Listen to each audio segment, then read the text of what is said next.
едноименната местност Ветровала, вече снимана след 6 месеца, летния вариант. Имам снимки февруари месец и видеа. Ето как изглежда пейзажа. Тишина.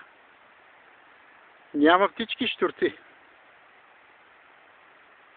И ромона на реката. Ето това е. Местността Ветровала. Надморска височина около 1550 метра. Едноимения влек.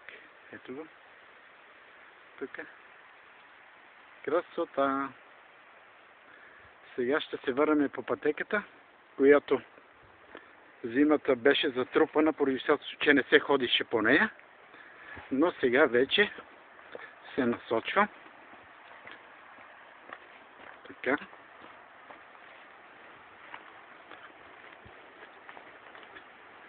Ето го тук мостчето и излизаме вече на пътеката.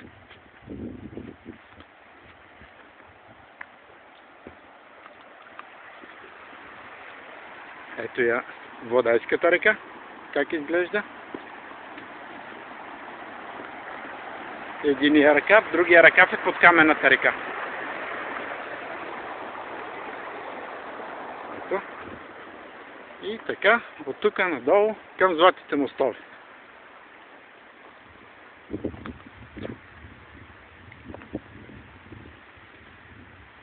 За сега толкова.